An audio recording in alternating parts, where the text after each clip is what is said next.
we've had a lot of people come in. First of all, I want to tell you, I'm going to tell you a little story. And some of you guys have heard this story before, but if you haven't, I'm sorry, but I'm going to tell it again. In 2013, Kevin Weaver and I had the opportunity to sit down with Coach Clearman and Coach Etheridge, one of our special guests today. We were invited over to Coach Clearman's house. We spent a great hour and a half, 2 hours there. What happened, Kevin and I walked away from that event, or that time we spent together, and we thought, wow, there's a lot of people that need to do what we did. So in 2013, we gathered a bunch of Eagles, and we had a wonderful event. Actually, it was publicized in the paper locally, about a 3-page article. Some of the guys missed it. Through that, we decided that we would do something like this. One of the things that I'm so happy about is that we have the ladies here tonight. Very much so. I'm going to tell you what. It's like my wife. I ask her occasionally, I said, how did you put up with me all these years? And I look at, I know this is a special group of guys, but we are kind of rambunctious. But we're going to start our evening now that I've found my glasses, and I want to thank you that you're all here. So we're going to speak. So I'm getting hungry. Okay. So by the way, there's another group of people here that are people that were just friends, people that we have a great deal of desire for. People, like, gosh, I've had Tony Hastings came all the way in from Iowa. He was just a buddy. I'm glad to have him here. Who would have thought that? And we've got some special people really that have really helped put this thing together, and I want them to stand up as we begin to start this evening. Okay? I'd like everybody to stand up, and we've got a flag up over here, and I'd like us to start with the Pledge of Allegiance. Okay? I'll start it. Here we go. I pledge allegiance to the flag of the United States of America and to the republic for which it stands, one nation, under God, indivisible, with liberty and justice for all. All those who made the way here, I thank for those who organized and thought enough of the future for us to remember the past. I pray in Jesus' name. Amen. Actually, now I'd like to recognize the team that kind of helped us put this together tonight, okay? I'm going to start with Miss Nikki McFarland. Nikki was amazing. Hey, Nikki, would you please stand? Nothing would have got done without Nikki McFarland, okay? And then we had a group of people that we asked that helped us a great deal also. That's going to be Mr. Arnold Thomas. These are great advisors. Some of them help me with spelling from time to time because I did that, okay? Punctuation, whatever. Mr. Mike Cooper. Of course, Mr. Kevin Weaver. Okay. And Mr. Vernon Patterson. Okay. Mr. Ronnie Pryor. Mr. Pete Farmer, he's not here tonight. He just got out of the hospital yesterday, so y'all say a little prayer for him, okay? Mr. Pat McMurray. And a guy that I just think the world of is Mr. Johnny Johnson. Thank you, guys. I remember in 1968 when he showed up in Hobbs, New Mexico, him and his group of coaches. They took a ragtag bunch of dudes that just really, we were all kind of in the weeds, okay? But they came to us in junior high, I remember this, and they said, every one of you guys can be winners. And they taught us how to be winners, but more importantly, they taught us how to be men. They taught us how to work. And I look around this room, and the success in this room is amazing. And I know what you guys do for a living, most of you, and I'm so proud of you. But it all started, certainly with their mamas and their daddies. But these guys were turned over. We got turned over to these guys, and you know what? They made us a little bit better. Mr. Doug Etheridge.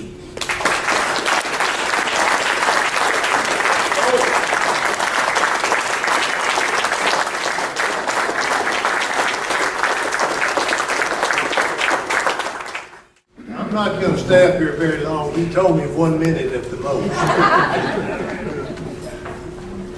The first thing I'd say is you need to thank Bobby Kelly and the people who got this together, because these are memories of things that will last you a lifetime.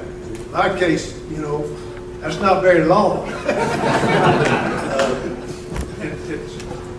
It's amazing the number of guys that y'all get together and come here, and it's a wonderful thing.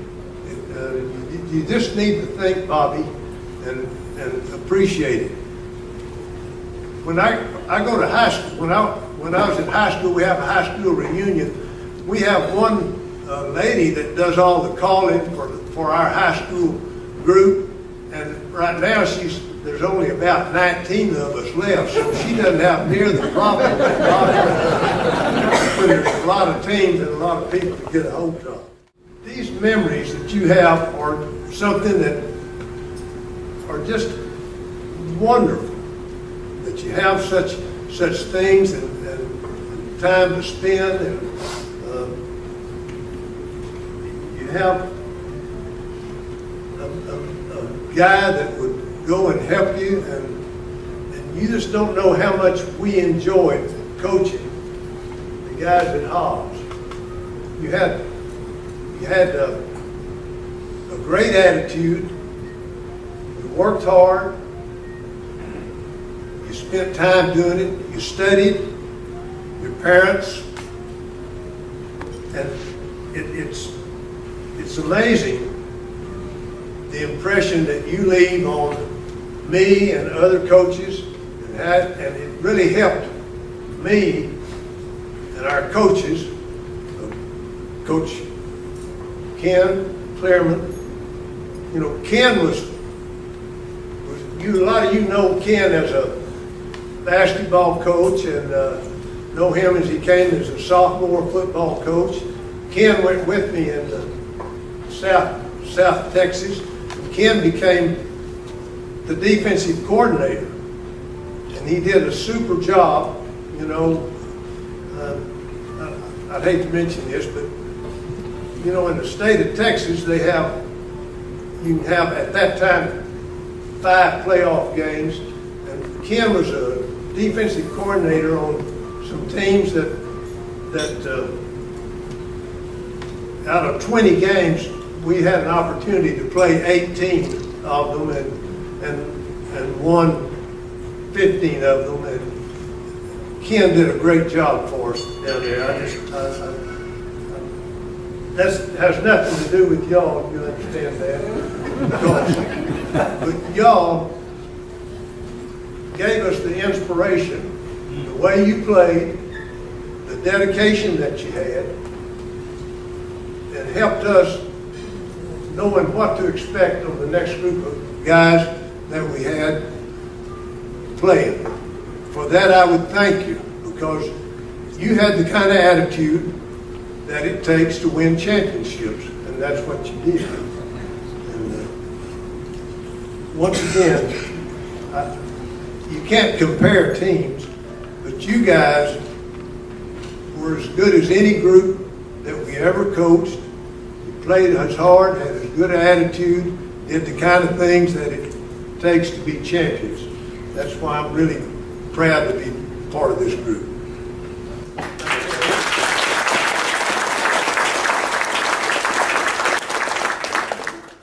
Pretty special memories. I tell you what, you think back to those times. We were supposed to have the current Hobbs High School coach, Charles Blickhorn. He sent me a picture of a plumbing problem he got into this morning, and his whole house was flooded, okay? And so he could not make it. So I've asked a gentleman that's been involved in the Hobbs school systems, and we all know pretty well, we don't know how he ended up in the Hobbs school systems, but he did, and he's done an amazing job. I've asked Pat to come in here and tell a little bit about what's going on at the Hobbs High School today. Okay? Thank you. It's great to be here. It's again, Bob, you did a great job. You and Kevin putting this together. And again, we're here to appreciate these coaches that we played for and guys that we played with.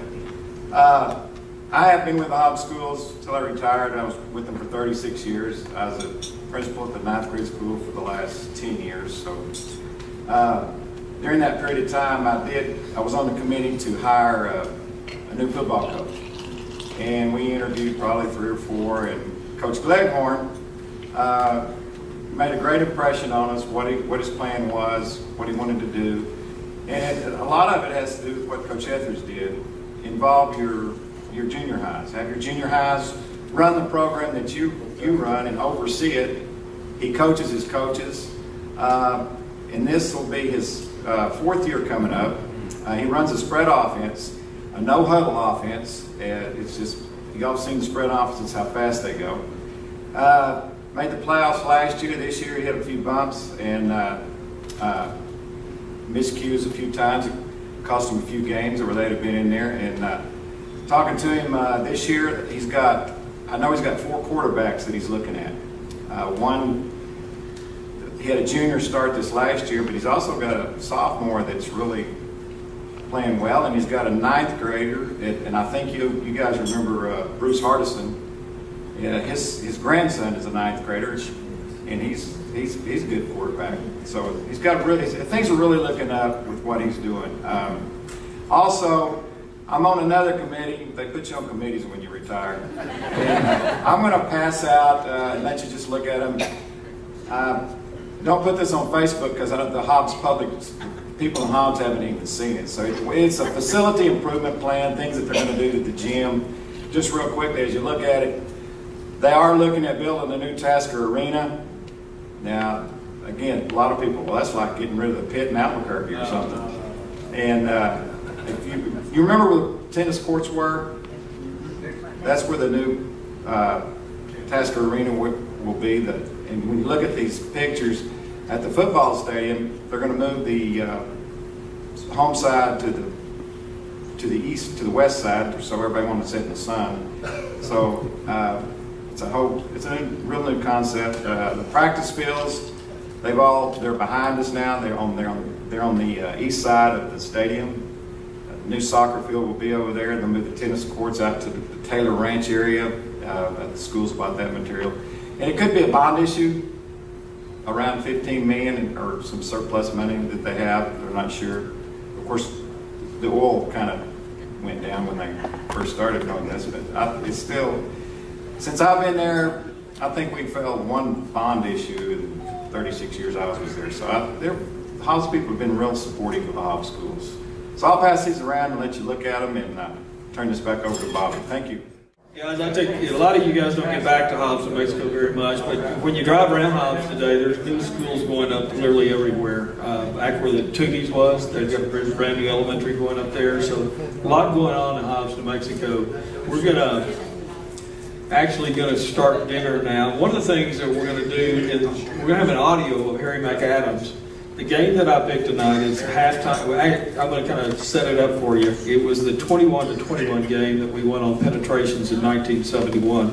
Okay, that game going into the second half, the Hobbs Eagles were down 14-0, and somehow, with a lot of hard work and some really dedicated coaches, we came back and we beat that. We won that game that night on penetrations. I love that game because I happen to have some old boys that I'm friends with over in Carlsbad, old Bobby Forrest and the Forrest family. And every time I see Bobby, he always gives me a hard time about what's gone on in Hobbs over the last 30, 40 years in their football program. But you know, I always got something I can fall back on. I can fall back and say, Bobby, what year was that? I think a couple of years that you guys lost one game in 2 years and you never made the playoffs. Okay, so you know he kind of frowns at me and throws at me, and you know every time I go in there, I've noticed my steak gets a little thinner. So you know a lot going on there, but we've got a great buffet set up for everybody here. I want you guys to we're going to go ahead and start that audio, and then we're really going to get into kind of a neat part of our evening. We've got some guys up here that I've asked to join me and talk a little bit about particular years that they were involved in, okay? I was talking to Coach Etheridge a few minutes ago, and he said, you know, he wanted to know that he looked out here at all the ladies, and he said, boy, you guys did good. So I think we did really, really well. And, you know, I want to recognize our wives and our friends. They're all friends. Let's give them all a hand tonight.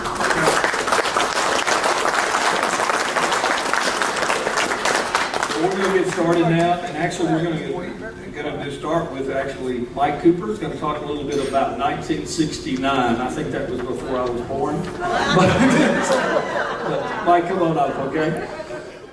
Bob said we had 6 minutes to do 69. And then I got to thinking, Coach Etheridge came in 68, so I thought 6 more minutes. Then I thought that, we played, a lot of us played together as sophomores. And I thought, well, 6 more minutes. Then I thought we played together in junior high. 6 more minutes. Some of us played in 7th grade, and we played boys club together. 12 more minutes. Some of us played on the Sandlot together. 6 more minutes. So y'all settle in, this is going to take a little bit. Did you guys notice where I stationed myself? Okay, right now. Hey, I'll be quick because I have a thing that I like to talk more about people than I do first downs. Because to tell you the truth, I couldn't get a first down today if my life depended on it.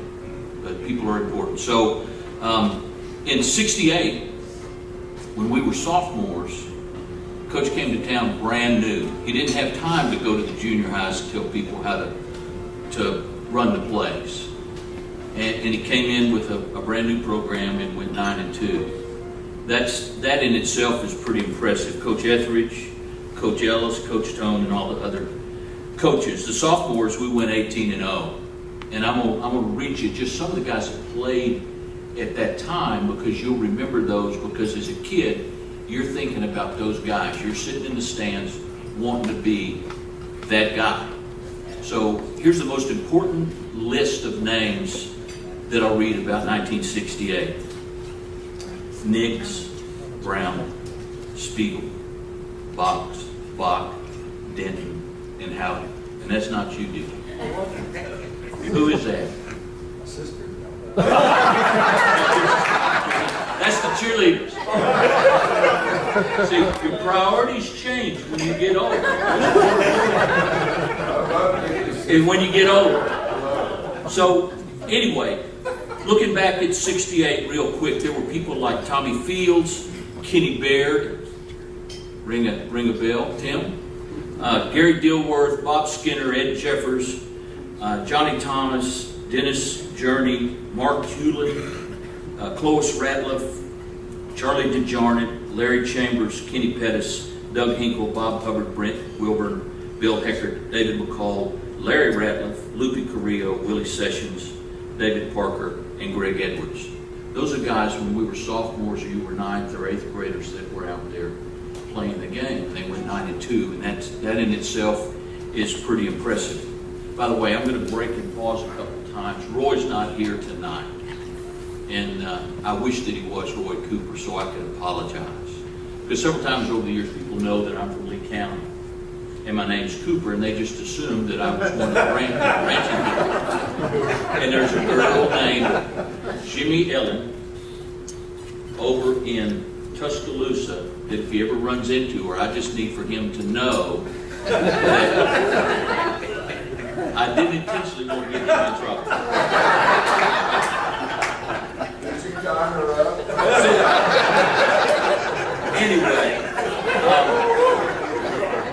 Anyway, going back to the playing as kids together. When we were, how long, Arnold? 11? We were 11. Dan and Arnold and I and Irwin and several other guys played together as 11-year-olds. So the legacy of playing together with Terry through junior high and with Pat in high school and with these guys in grade school and Irwin in grade school, the legacy of football is not important. The legacy of friendship is important. So anyway, sophomores went 18-0, which means that there will be a lot of talented guys coming up for 1969. In 1969, the important names were Haugen and Ball, and Haugen and Ball, and Bach and McKeever. I'm telling you. Yeah. I know it also when I say that. So, anyway, in those years, Coach, I need to spill the beans on something, and that's that. Have you guys ever seen the Seinfeld episode where Jerry sits down in the crowd at the opera, or the ladies do the piano recital, and he sets the little Pez dispenser down there, and it makes Elaine laugh because he's acting up with the Pez dispenser? There were two guys that played on either side of me, Coach. And if you see them, you need to punish them. Mike Elmore on one side and Ralph Mitchell on the other side. They were seniors and I was a junior. Warbird. And we'd have the team meeting, and you'd get up and you'd say very intelligent and important things to get us ready for the game. And those guys sat on either side of me intentionally every time, and they'd go whack, whack, whack. They'd make funny noises, and I think they ought to be punished. Anyway, in that year, we went 8-5. We went to a state championship game. The two things that I remember about that season specifically is we played Clovis in a ball game that was critical. It was a game that meant a chance to go to a state championship and win a district. And they had a quarterback, his name was Lewis Thomas, that played for UCLA, and the boy could play. He was good, and they were driving the field, as you'll remember, Coach, at the end of the game, and Lewis came up and made a throw, and it looked like it was over, and Steve Gamble intercepts. And he's gone down the field, down the sideline, and everybody's looking back, and Lynn Weber, where are you? Lynn was on the field looking for somebody to block, and he said he heard a whistle, and he turned around, and the referee was doing like this. And what had happened was a fellow from the other team had run off the sideline and hit Steve right between the eyes, and he never saw it coming. So it was a touchdown, game over, and we win the game. A couple years later, I'm playing baseball at Eastern University, Eastern New Mexico. There's a bunch of athletes, guys from New York and New Jersey and Boston playing there, and I tell them the story about that game. And one of the guys said, well, that's the dumbest thing that I've ever heard. Who was that guy that did that? And the guy in the circle said, it was me. Guy I played baseball with, good kid. And I said, why'd you do it? He said, he was going to score. So, okay, he was going to score. You stopped him. I guess the last story that I would tell about that, and then I'm gonna show you the analogy or the anatomy of a play, is that Monty Bice, one of the guys that played on that team as a junior. Monty was a good friend and lived with me for a while, and so we were fairly abusive to one another. And our line was like Dickie Spiegel at 6'9", and the next guy to me was Pearson at about 6'10", and then there was me, and then there was Jim Kemp at about 6'11", and then there was Irwin, and then there was Eugene Stewart, and there was Monty at 6'4". They were huge across the front. They were really big people. So I'd give Monty a hard time, and I'd say, Monty, you couldn't catch the flu in a New York subway. You just can't catch the ball. And he said, I can't see you. So we beat each other up pretty good.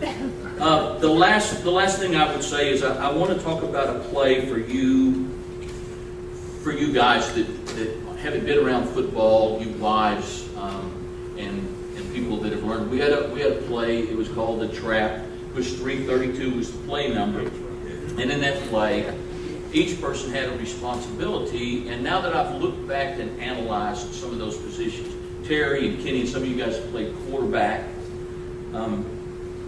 You thought about how important you were in that play, and what I remember was if you guys trained a lot, you turned your feet like this so that you would have them out of the way to make the handoff.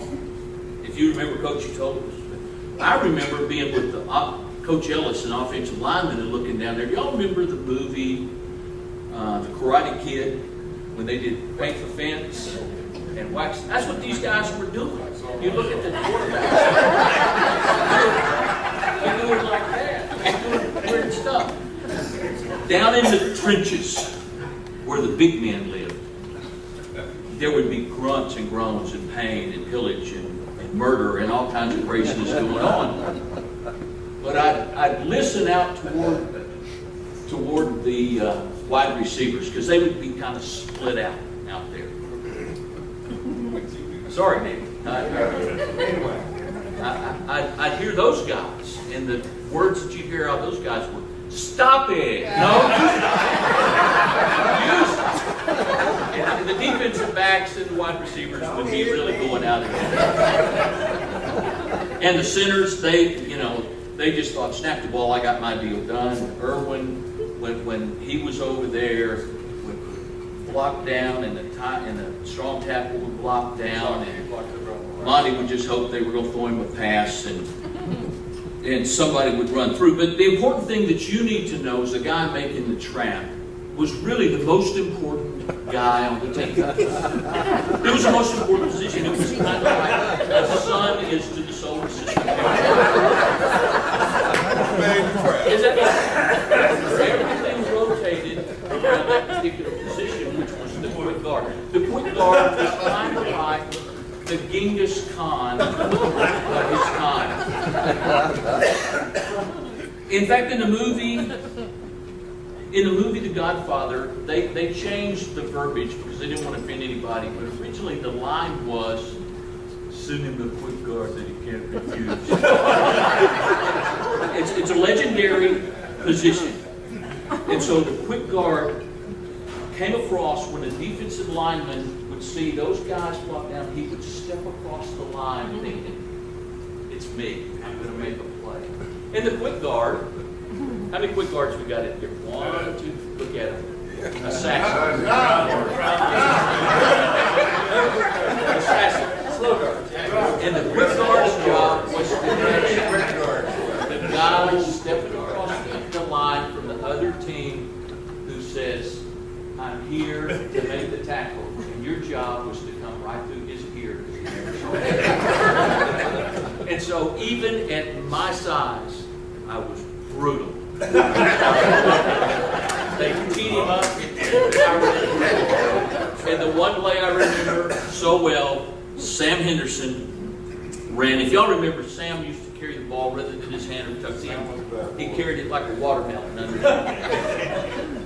And we ran it against, I think, Roswell, and we ran the trap, and it was so well run that everybody was down, and they were groveling and fighting in position.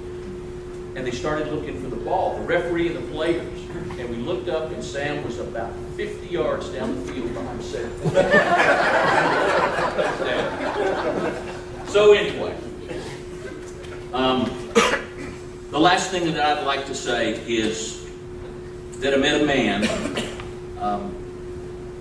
in those days, when I was a junior, that was one of the finest individuals that I've known in my life, and certainly one of the best coaches, and his name was Ellis. And the guy was an unbelievable teacher of young men. He did it with a heart and a passion. Most line coaches have a tendency to teach with a little bit of anger in their voice. They try to fire you up like that, but he was the kind of man that you just wanted to work for. And he became my friend after I left high school, and will always have a fond place in my heart. Finally, last thing. C.S. Lewis said, "Friendship is unnecessary, like philosophy and art. It has no survival value. Rather, it is one of those things that give value to survival. If you survive, you need friendship." That's all this really means to me, is friendship. I don't run the trap anymore. Well, occasionally my grandkids will step through the line in the wrong place, and I'll knock them down.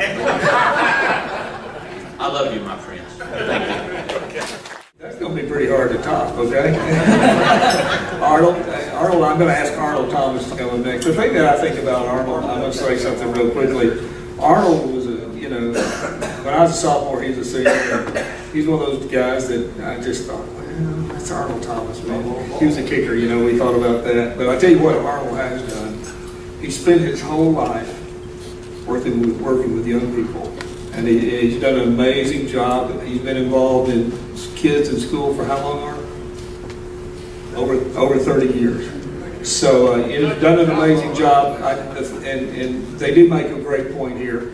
A lot of these guys I hadn't seen until 2013. And believe it or not, I talked to Mike and Arnold quite a bit now. And it means a great deal to me. Arnold, I'm going to let you have this deal.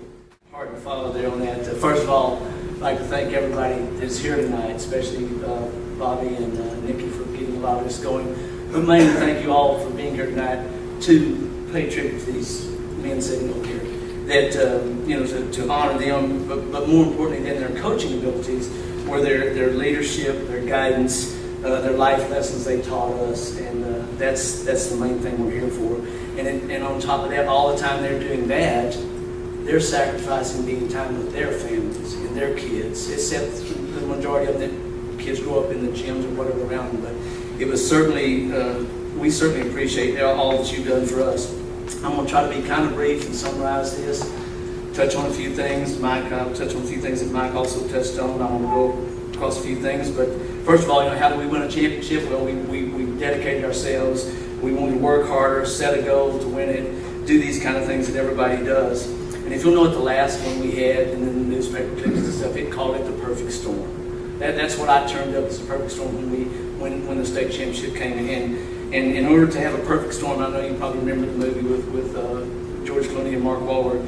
You have to have warm air from a low pressure system coming from one direction, and the flow of the cool, dry generated pressure coming from the other, and you have to have a hurricane moisture. Well, with that happening, that's the way I described the 1970 state championship team was the perfect storm, and that starts with Coach Etheridge, Coach Ellis, and Coach Tone. That's three coming from Monaghan's, getting Coach Graves, and getting this starting to go. And it it kind of formed and kind of kept going and getting better and better, and that perfect storm had to come because we had the athletes coming in from Houston, Iser, and Highland. Once again, there's three forces coming together. And the coaches molding us all together to do things like that. Now, before I go into a little bit further on that, I'm going to touch a little bit as Mike did, where some of us started back in 1964. Boys Club started with Boys Club football teams, and there were 4 teams. And I'm just going to throw out a few names here that played with the varsity. First of all, the Boys Club Steers, they had Don Girth and Danny Burleson. The ABC Blue Devils had Lynn Weber, George Bingham, Bobby Attaway. The Kiwanis Golden Eagles had Jim Jeffers, and the J.C. Roughnecks, and we went 0-6. But I was a quarterback and a defensive tackle. but the Roughnecks, now we had more people play for the varsity, and that was the ones he said was Mike Cooper, Dan Foster, Jerry White, Erwin Johnson, myself, and there could be a few more because when I pulled out those pictures, the other 3 teams had 18 players, and we only had 12, so that must have been photo day that we didn't have everybody there. Anyway, that's where it started back. And what I'm getting at there is it started back, that was a dream back in that time, 10, 11 year olds, just to play for the Hobbs Eagles. We watched that dream come true, and then we also carried another step by winning the state championship. But that's what that was made of, was dreams to just be a Hobbs Eagle and wear that uniform. Now I'm going to quickly recap our season, and some games are going to take me 10 seconds, and some may take a minute or two, but I'll start with the Artesia Bulldogs. You know, what can I say? They always had good teams. They were good. They'd won the state championship the year before, and we lost 13-7, and this is a game that you also got to remember that Dickie had a 77-yard touchdown call back, and he'll tell you to this day, he never pushed off, even in practice, okay? We never saw that call. It wasn't bad. He got it on tape. It wasn't pass interference. The guy from Artesia sent it. There you go. And the way we like to turn that out is, too, is we really didn't lose. We just ran out of time because we had the ball drive when the clock stopped. Okay, it was over. So anyway, we're going to give that to him. Game 2, we opened up against we were against the Kermit Yellow Jackets. The five previous years were really close games, and this was supposed to be close. And they were running the Texas triple option, and that was at that time something that was really feared. The coaches on what to do and everything, and they prepared us very well. And really, all I can say about that is it was a trip to the woodshed for the Kermit Yellow Jackets. It was 55-6, and they scored in the last minute. So we were 1-1. We started to get our confidence built. Mojo. Okay. Then we had Lubbock Coronado coming in. They were rated number 10 in Texas. And if you're rated in the top 10 in the state of Texas in 4A, it's pretty impressive. And it was our homecoming and a big thing for us. They had a guy named Gary Oliva that was our quarterback, was Mr. Everything, did it all for me. Before we knew it, the coaches looked on the sideline, it's 14-0 then. And we finally scored right before half, made 14-7. And then we just fast forward to the last 2 minutes of the game. They had scored, and they were up 20-7. Then because they missed an extra point, then we scored, made it 20-14. And what's so impressive about that is that it's 4th and 9 on our own 21, and Terry gets Charlie Hutchins out of the back for 37 yards, gets to their 42. Next play, gives to Charlie around the end for 33. Next play, it's a pass from Terry it's a run with Charles to score. Now it's 20-20. We're going to win it all. Now I'm going to stop right there for just a second because it's 20-20. You guys know me out here. How many of you ever know that the person that holds the extra points is a linebacker? No. It's a quarterback, it's a punter, it's a receiver. Danny, where are you? Come back here, Bob. Danny Sugar Bear Burleson. Tell you. One of the reasons he was a holder is he had the best pair of hands. I mean, he could take anything. So anyway, Watch your walls. yeah. Well, watch your wall. The snap comes back from camp. There's the hole, the set, the kick. It's 21-20. Yes, we win our homecoming. Okay. But hold on a minute. Well, I kicked it, but what I'm trying to say is people remember that it was 21-20, but what you don't remember is that we had to kick off. They drove down to our 11-yard line, and Mr. Do It Everything for them missed a 21-yard field goal. No big deal. We still won, but yes, sir. I wanted to say just a point of correction here. It was actually Ronnie that threw those passes. Did I say Terry? Yeah. Oh, sorry, Ronnie. I apologize. I'm glad you caught that. Well, Ronnie's there. And actually, I do have Ronnie's name written down. I said Terry.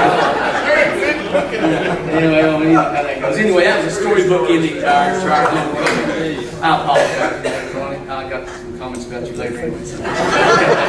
Then we got Amarillo and Paladura coming in, and they're rated number 6 in the state of Texas. And that was one of those games that come back and forth. And they were real good, and they were ahead of us 21-20 because I had missed an extra point. God bless Manny Martins, and he did a great job about us in the paper clipping, and the wind blew that kick. I loved it when he tried to take care of it, but I just missed it. Okay, it was nice. He would say it was great, but that just missed. So anyway, we come back and score in the last few seconds to win that game, and what we've proven there is we can come back and we can play with these people. So we go up 2-1, 3-1 on them.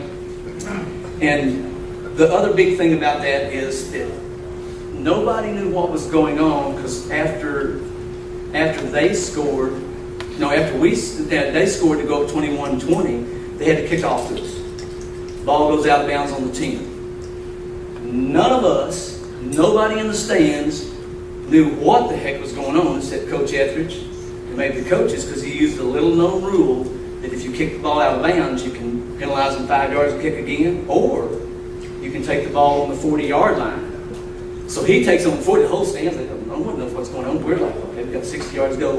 We go down, we score, and we win. But that was because the coach knew all the rules, and that was a big game for us. The next one we got Monahans. Well, you know what happened? These guys came from Monahans, okay? So little quick known thing there, some of you might not know this, but do you know that Coach Tone was on the 1948 Monahan State Championship team. Wow. Also, he is on the Monahan's all-time football team as a quick guard. Coach Ellis played at McCain. Yeah, quick guard. Yeah. And Coach Ellis grew up right down the roadways in McCain, small school. Coach Etheridge, I guess I never didn't ask him today. He grew up in Sundown, another little small town school. These guys come together and bring us to that. So the main thing I remember about the Monahan's game is it's nothing at half. Because they're running the same plays we're running. So when they line up, we know what they're doing, they know what we're doing. Okay? And I found out today from Coach Williams what happened was the second half. And Ronnie, this is where Ronnie gets injured right before half. Terry comes in and takes over, but they put in the week before 7:22, which was the fake to Charlie. The quarterback, whether it be Ronnie or Terry, bootleg around, and that's how we got our first scores. They did that. Terry runs 60-something yards down to about the 1 or 2. We score anyway. We end up winning. And the thing there is, is we've told people, is when we were seniors in that team, you didn't want to miss a practice, and you didn't want to get injured, miss a game or anything, because you may not get your job back. And unfortunately, that's what happened. With Terry came in and Ronnie, I might have started another game. I'm not sure. I don't think so. But anyway, we knew that if Terry got injured, he was coming back in. We knew that there was people to back people up. And it was really something. That game ended up 14-0, and it was their homecoming. We kind of beat them. We go to Yesla, Bel Air the next game, and it's not district. They run it unbalanced. They kind of run on us and score early, but it's called back. We finally, coaches get us in halftime and explain to us how we are making our adjustments, and it's good. So anyway, we're 5-1. We beat them 35-14. Now I'm going to jump into district real quick, and this is kind of quick because we opened with Carlsbad Cavemen. That's our district opener. Talk was this was going to be a heck of a game. It's going to decide who wins the district, and guess what? It did. Final score was 28-0 to us. We're 6-1. I don't need to say anything else about Cavemen. Then we go to Roswell Goddard. I call this a numbers game. The score was 56-0. District record is now 2-0. Points scored by Hobbs in their first 2 district games is 84. How many do we give up defensively? 0. Okay, we're 7-1. Then we take on Clovis. Had a heck of a running back named Ronnie Hubble. Hubby, that's it. And he was a stud. Okay, and defense stepped up, and they had 7 yards of rushing and about 92 yards passing. We held them under 100 yards. And the big thing there, the final score was 31-0. And now we've scored in district. We've scored 112. And how many they scored now? Still on the stand? 0. Defense is still running up. And at this point, I'll tell you that Paul Hewlin couldn't be here, but he sent me a text and said, just remind them. And remind all the people there and the coaches that defense wins championships. He will let y'all know that. Then we had Lovington, which was a non-district game, and they were number 1 3A in the state of Mexico. We were ranked number 1 4A, and it was 49-0. We're 9-1. We don't need to talk about what happened in that massacre. Then we go to Roswell, the Coyotes. Quarterback named Damon Richards and running back named Larry Honeycutt. We were number 1 in the state. They were number 2, and this was going to be the game that decided the state championship. The district championship. Final score was 28-6, and I can tell you to this day, and all of us can tell you, Larry Honeycutt didn't catch that 6 points. It bounced. Yeah, and Larry told him that it bounced. So at the end of our district, we scored 161 points, and we gave up 6, and that 6 came in the last 10 or 15 seconds of the game. So we were pretty well on our way. Now we're going to play Santa Fe, and we're thinking we got, Do what? So you got to finish. Oh. You gave up 6 points. Yeah, they only gave up 6 points. Okay, for the district. Arnold, the point about that Monahan's game is the defenses knew each other too, and it was 7-22 key. Okay. The play that we ran, we pulled the guards the wrong way. And the quarterback went the other way. The slow The dart. linebackers went with the guards. Wow, that's got stuff. There you go, brother. I appreciate it. Defense, I was good. I just needed to get the space to go. Very careful. You know,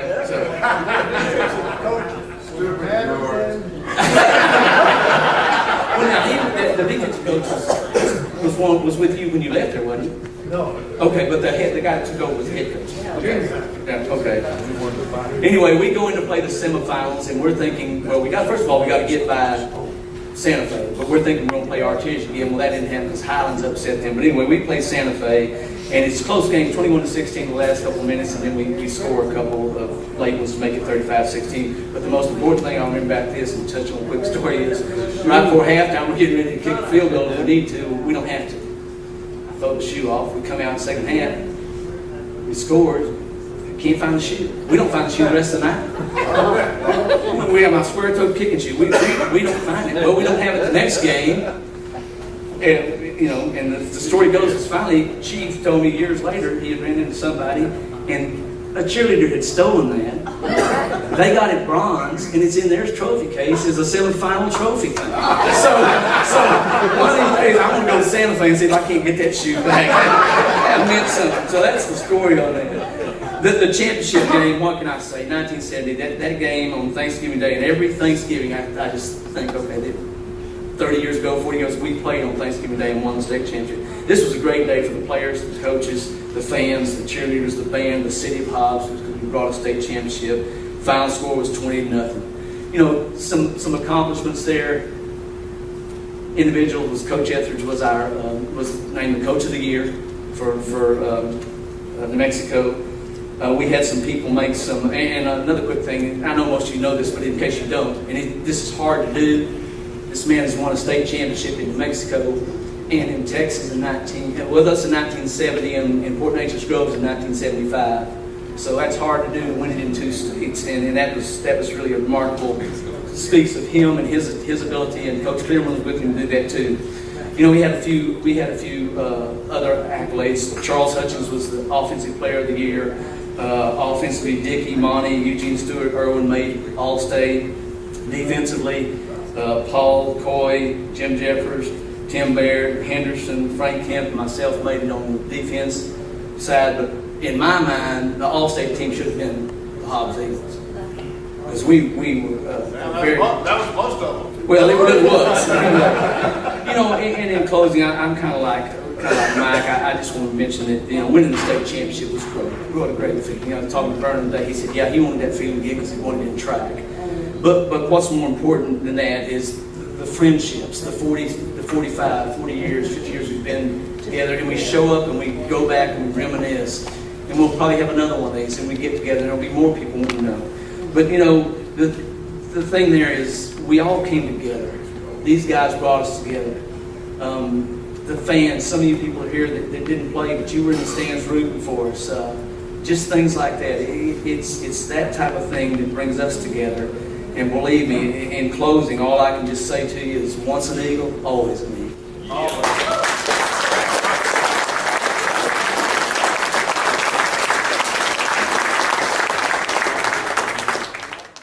That's pretty amazing. You know, I think back to that 1970 team. I was a sophomore, and you guys were who we all wanted to be. You know, and you really set the standard for Hobbs High School football for a long, long time. I'm going to bring up the next guy. And no, I don't even have to introduce him. This is Dr. Dan Foster. He's a good friend of mine. You know, he's done a lot of great things in my life. And he's going to tell you a little bit about 1972. 171. Thank you, guys. I'm just looking here. Thank you. Sure, it's great to see everybody. A lot of people I haven't seen in 40 years, and it's really fun. It's been fun, especially seeing some of the girls like Miss Becky there that I used to chase around in the public school. It's just awesome. And I just feel like it was a blessing coming from Hobbs. All of us were raised with middle-class values, and our parents and our friends and our coaches taught us to work hard and be the best that we could and take care of our families. And I think that's the greatest thing that we all got from growing up there in Hobbs at that time period.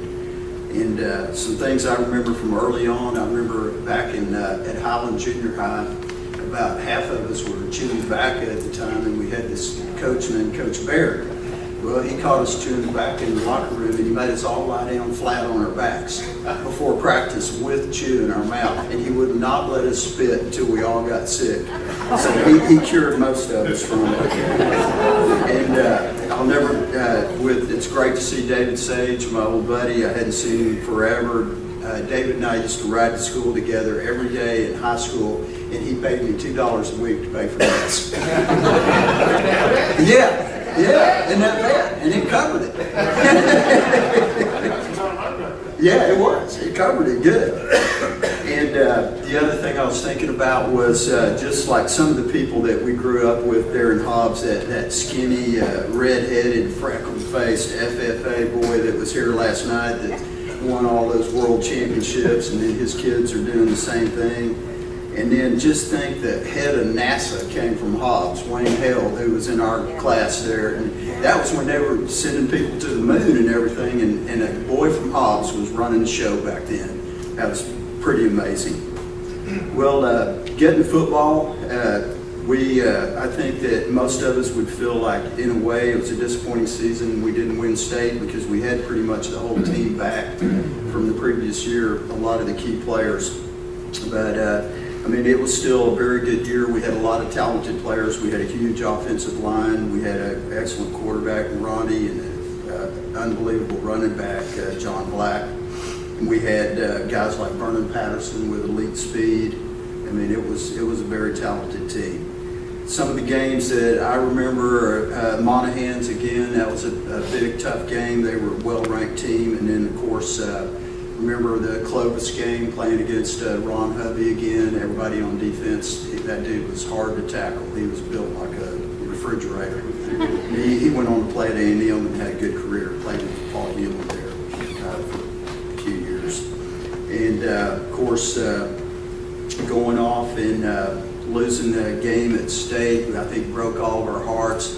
We had some pretty untimely turnovers, and when you have turnovers in a tight game like that, it's going to end up costing you.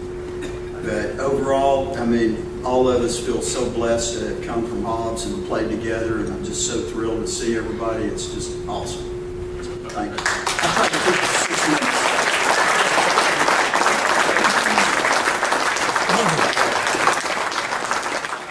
You know, a bunch of guys from 1971, I was a junior, I ran around with most of these guys. And boy, when they all took off, I looked around my senior year and everybody was gone. And you know, I was lost. And I actually finished him, my dear, dear friend. He kind of pulled me out of the gutter and did a great job. The next guy I'm really going to introduce, I just think the world of, we talked about him a little bit as an elite athlete. I asked him one time, I said, I thought he was on every track, sprint relay, anything that went on, he was the guy that won it. And he said, Bobby, I didn't even run track till I was a sophomore. So you know, it's amazing. I was telling him, sitting over here with Kevin and I talking a few minutes ago, and said, man, you should have came to Hyder. We'd have been amazing. But, and he said he lived right on the border, and you know, he said, the reason I didn't go to Hyder, he said, y'all didn't have a Dairy Queen. So anyway, I want to introduce Mr. Vernon Patterson, probably the fastest man in New Mexico at that time, and probably still holds records today, but come on up, Vernon.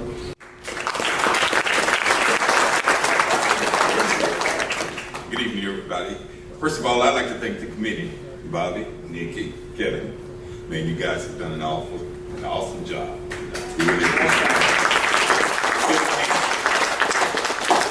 I'd also like to challenge everybody. There's going to be another one. Okay, Nick, Bobby, Kevin. Okay, we're going to try to do this again. And I challenge everybody to try to bring someone new, someone who didn't make the last one, or the one before, you know. We all know where our former players are and our students and all. And it would be good if you just really reached out and grabbed somebody that didn't make it to give them a chance to be here. Okay, now the 1972 team. Can I get those guys to stand up? How many guys we got here? Raise your hand and stand up. If you can't stand, wave your hand. All right.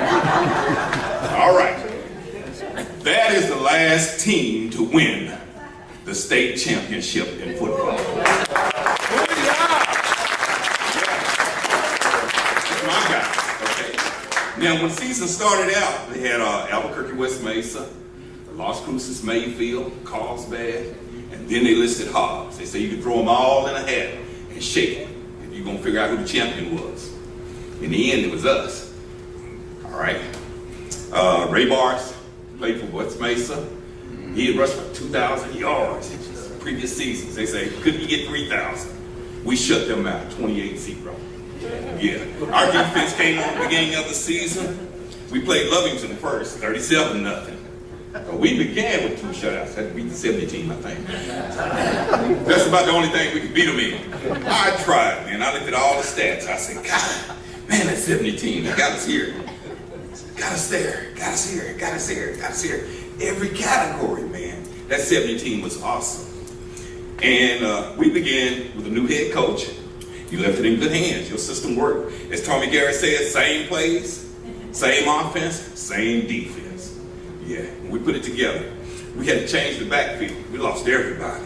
We lost guys like All-Staters, Tim Baird, Aguilar, Person, Seagull, Jim Bob Ferguson, Jim Kemp.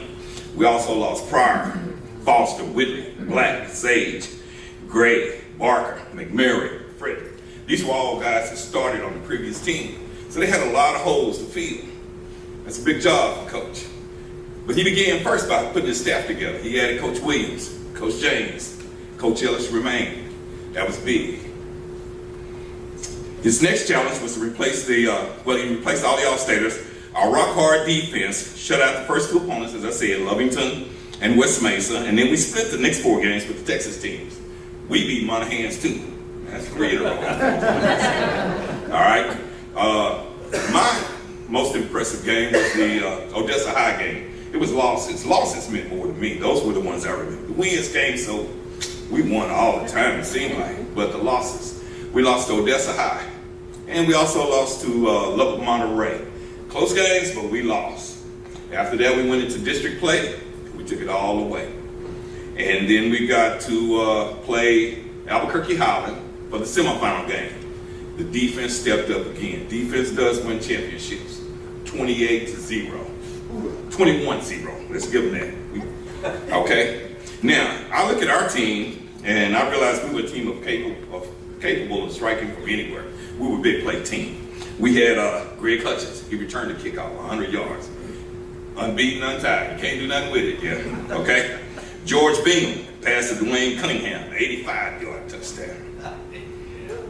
Oh, I returned the kickoff for 83 yards. That's another one. Okay? George Bingham passes to Greg Hutchins, 80 yards. Greg Hutchins returns a punt for 80 yards. I got a 71-yard. George Bingham passes to, let's see who we got here. He had a 66-yard TD. Oh, that was to me too. Kenny Walker passes to Kevin, 55 yards. These are all touchdowns, man. So we could score at any time in any place. And then in the end, no. But look at this, man. Over one season, all of these big plays. I got 9 big plays right now, right? And I'm gonna tell you about each one. No, wait, no. Okay. But anyways, the guys were fantastic, man. We had to fill in a lot of holes. I think we had 14 returning lettermen and 28 first-year guys. And I don't know how they picked it because nobody played both ways. So that meant you got a position, you stuck there. You know, they rebuilt the backfield. They rebuilt the defensive secondary. We had John Stanfield and Dyer and Big John Rodriguez return on defense, Alex Carrillo on offense. And they shifted Kenny and I over to the offensive side. I asked Coach Williams today, man, why'd you move us to the offensive side? Kenny wanted to go, I didn't, okay? But he said, Coach Ellis had something to do with that. And he told him, he said, because they can run. So that's how we got all moved over to the offense. But the 72 team, like I say, we're the last ones to win state. We had a good season, and that's all I got for you.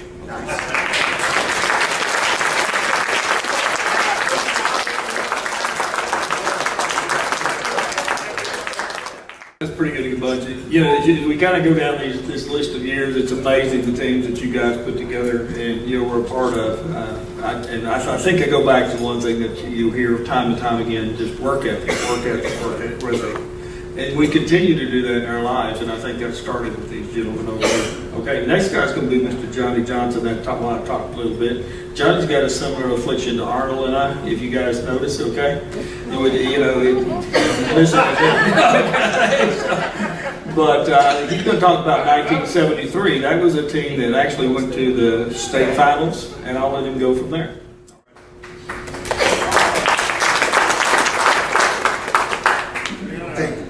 Bobby. Also want to say thank you for putting this night together, and Nikki, good job. I know it takes a lot of work to make it seem like it's effortlessly. So just a testimony to their efforts. Thank you for the coaches for setting the standard. I grew up when you came, I was the 8th grade, so I was weaned on your system. I had the good fortune from going back into the boys club days. I think I've played every position on the team except for center. Jim Browning, you were the best center ever. But Coach Williams explained something to me many years after I always wondered about this, and I've got a 21 on my jersey. When I was a junior, I played on the team behind Vernon Patterson. I knew I wasn't going to be playing a whole lot. I got to play a lot of special teams, and it was a fun time, and we won the state championship. And then, as the story unfolds, I found out 30 years later that after that game, the coaches met at Lester's restaurant, and we were talking about next year. What are we going to do next year? And apparently they had a position to fill, and Coach Williams said, Johnny Johnson will do that. And so they made me from a halfback to a strong guard. In our offense, very similar, because they both pulling and blocking in the flats. So it was good. We went to state. We did not win that game. Chuck Ellison, I'm here to say that if you were the quarterback that game, I think we might have had a different story, but that's just my own feeling. I'd like to recognize our older statesmen, if you guys will, the guys that we used to look up to. Dan Foster, I remember sitting in the backs group as we were getting ready for two-a-days, and you had some hammers for arms, and I'm looking at, man, I'm gonna be like that guy someday, you know. So, Boys number. yeah, and just looking up to wanting to be a Hobbs Eagle is a big deal, and so getting together for these events, to me, it's about looking back and sharing those football memories, but it's also memories of childhood memories. Hobbs was a great place to grow up. I had a wonderful visit with Bobby Eads last night.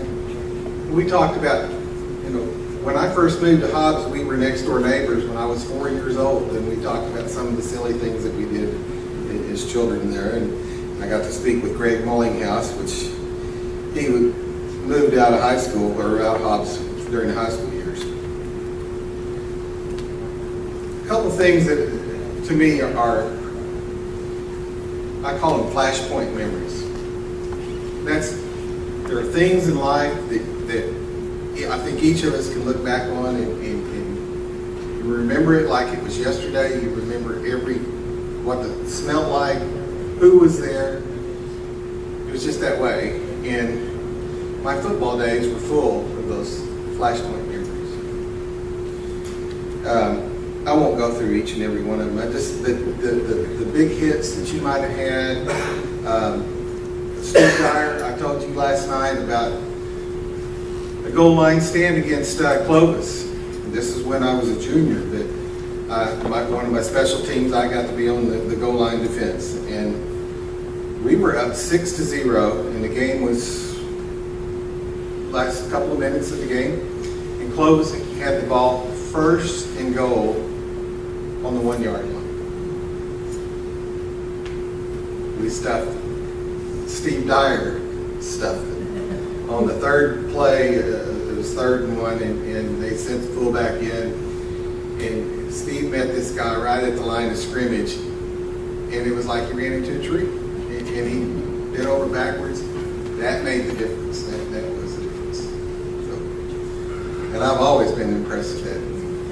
You got, in the Monday games when they play the video, it was film, and they'd go back and forth, back and forth.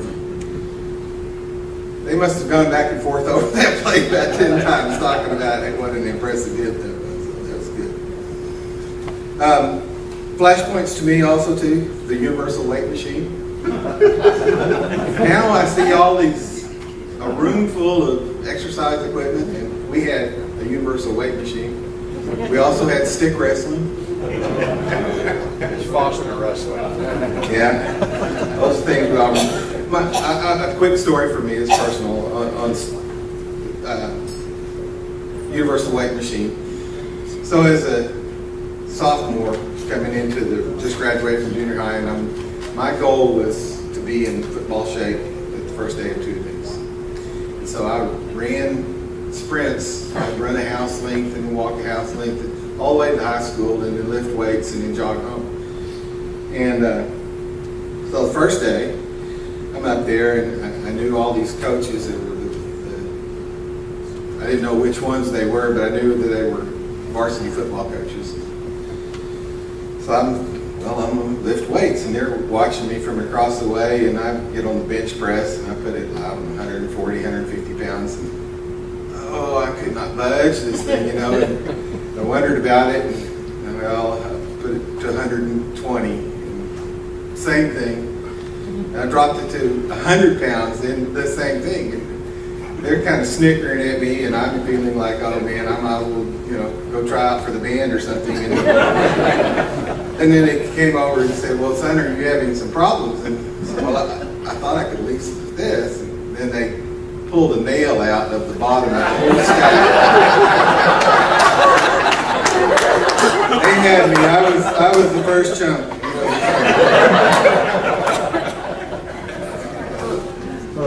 I remember Eagle Blazers on game day. That was something special to wear that golden jacket. It was something special. Riding the Eagle bus, that was cool. It was boy, get to do that. Getting a hug from the cheerleaders after the game.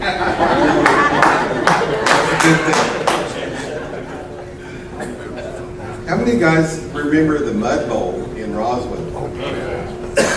Smell.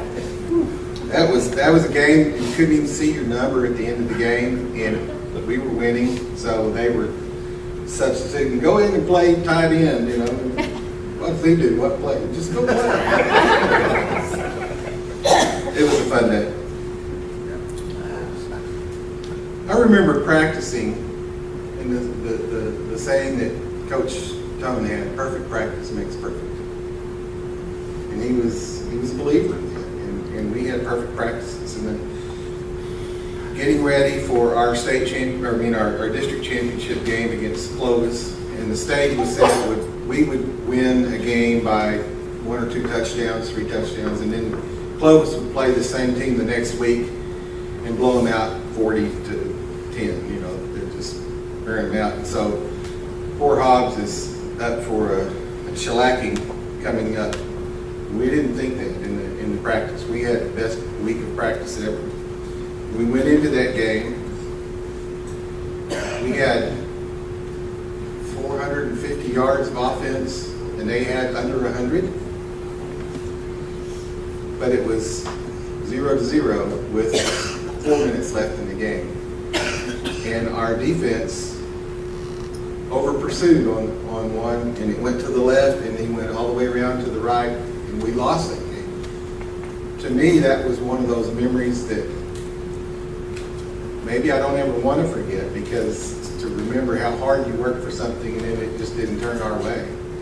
And that brings us into some of the things that as coaches you taught us. You taught us how to win. What does it take to win? The sacrifice, the extra effort, the don't give up. You win in the fourth quarter. Always. I'm a firm believer in that. Kelly will affirm that. But you also taught us how to lose with grace and with dignity, and sometimes it just doesn't go your way. So those are things. Finally, I was just listening to a couple of good things about football. Discipline. You had to sacrifice, and that each each one of you have carried that forward in your days today and your lives, and that's where you got it. I mentioned perfect practice make perfect teamwork. We relied on each other. The special bonds that made, that you just had. I mentioned fourth quarter, never quitting. That same that I was telling you about, the backs meeting, Coach Ellis was in there, and he's talking to us, and he said, okay, we're going to be good sports, and we're here to have fun. That's the most important thing. And it's a lot more fun to win than it is to lose. So we're going to figure out how to win. So he did that. And the camaraderie that we've all had is just something that's really special to me. And I look forward to these events. It's just, everybody comes from halfway across the country and to gather and talk about special times, and these were special times. We have that shared memories, and you know, I'm sure our wives have heard all of the stories. I know mine has. Do you remember when the Booster Club used to sell your picture and put it in a store, and so you had it, and then they'd give it back to you at the end of the year? My wife dug that out of a cedar chest and framed it and put it in the study room. So it's a reminder of my glory days, I guess.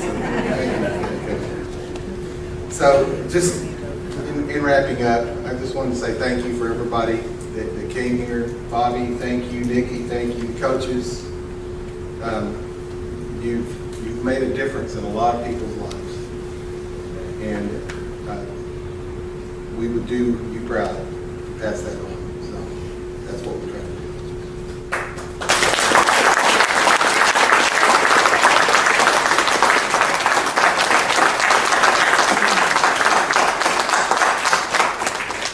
You know, the thing that resonates through this evening is winning, okay? You hear winners, and I think as I look around this room, I think that's translated into lifetimes of winning. You know, we have a federal judge sitting over there. You know, I have a physician sitting here on the, you know, an amazing group of guys. I know most of you, I see you in your professions, and you know, y'all done an outstanding job. But you know, this next person that I'm going to ask to come up, I think she's a winner too. Nikki, I had the opportunity. Nikki was one of those ladies that we always wanted to be with. I wish Roy Cooper's here now, because I can tell you. I'm glad he's not. I'm going to tell you a story. Okay, so Nikki's going to go under the table right now. But I was at Roy's house one day, and he said, you know, I'd like to date an older woman. And he said, you know any, Bob? Well, certainly I know a few. He said, tell me about him. I said, well, you remember Nikki? And he said, oh, yeah, I remember Nikki. He said, have her call me. I said, this sounds like Roy, doesn't it? Okay. And so I said, I looked at him and I said, Roy, don't you remember when we were sophomores and we'd see her walk across the cafeteria and we said, oh, wow, you think she's going to call you, man? So he ended up with her number, and I think he drove her nuts, okay? And it was a short-lived situation, but anyway, you know, it was really neat. But I'll tell you what, 10 years ago, I had the opportunity to meet Nikki. We figured out we were working about half a mile from each other and enjoyed lunch, and my wife got to know her a little bit also, but she's been an amazing friend. She's been to all of us, not just me, but I'd like her to come up and talk a little bit also. Thank you. Probably hear me anyway, because I have that loud McFarland voice. But, you know, I'm thinking EAGLES. I get 6 minutes for each cheerleader that's not here. So, I do want to be grateful and thankful for each one of you that are here.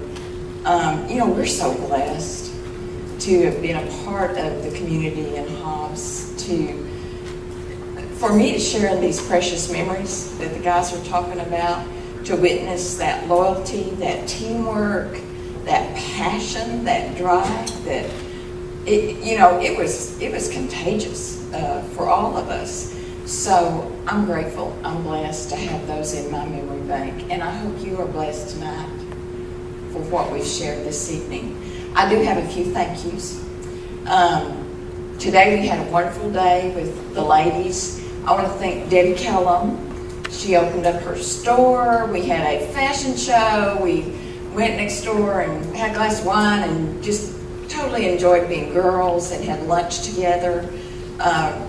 Ray put together a huge song list for us that we've been playing on and off during the reunion. Thank you to Ralph, who is a friend of mine, and we worked together with many volunteer organizations, and he's come and helped us with capture this memory. But of course, our big thank you of somebody that had the passion and the heart and everything to do this was Bobby. And he always brings along his amazing team of Kay Ellen and Sister Marcy and friends that they'll do the grunt work so we can all jaw-jack all night and just share memories and tell them over and over and over. So thank you, ladies, for helping us out. And Mr. Cooper is going to help me just a little bit. If you see these, this is your party favor. And if you'll unroll them, or look at what Mike's got, and some of you are aware that you signed some things for us on here. And so anyway, we had one framed for Mr. Kelly. As you notice, all this memorabilia and everything, I think came out of Bobby's study. Is that right, Michelle? I mean, I really think he likes to keep it close. So anyway, thank you, Bobby.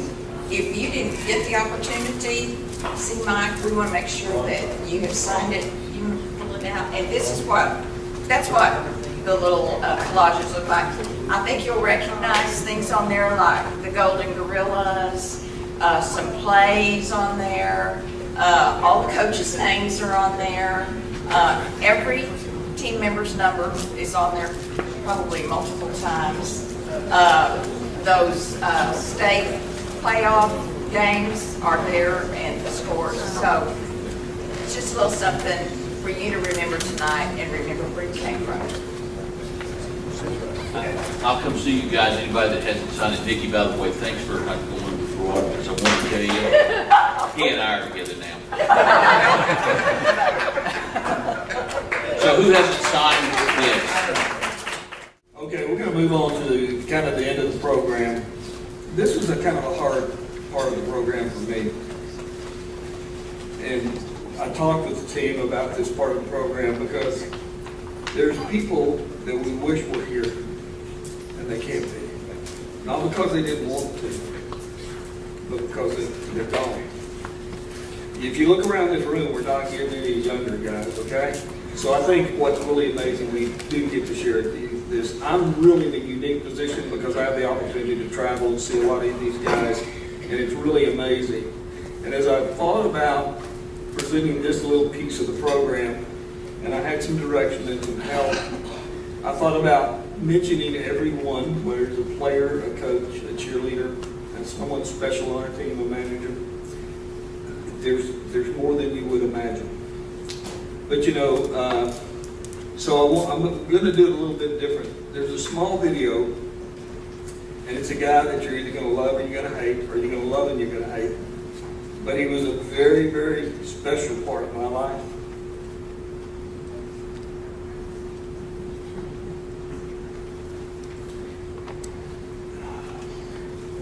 Dudley, I may have a hard time with this one too. Okay? I met him in 7th grade. His daughter called me a few months ago, Mary Bingham. Let's go to this right quick.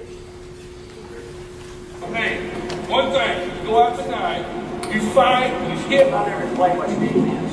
I had some good guys that did play some.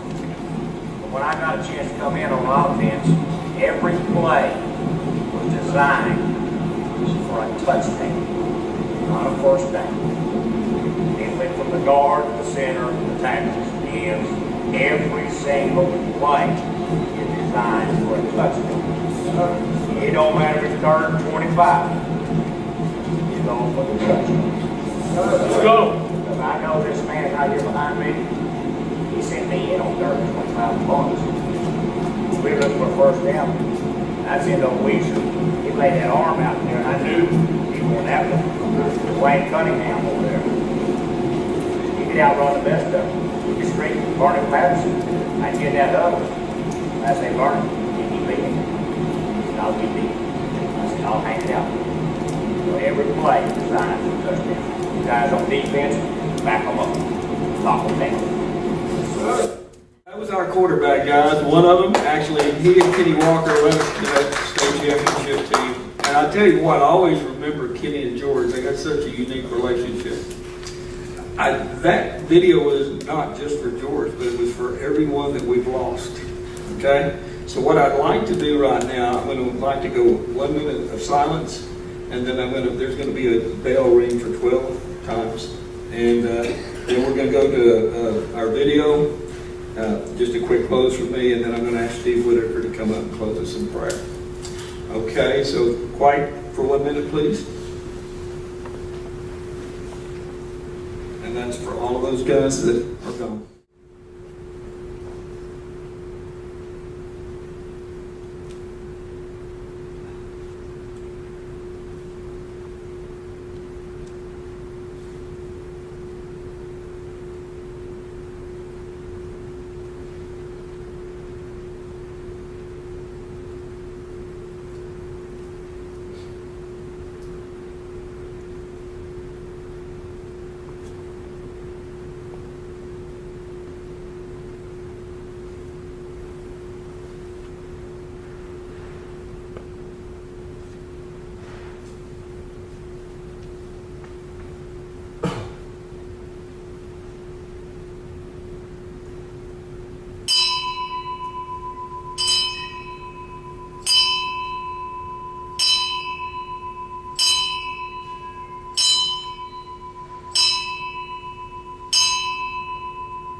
Amazing group of people that have left us. Let's keep them in our memories. Okay, let's all stand up and give them a hand, okay?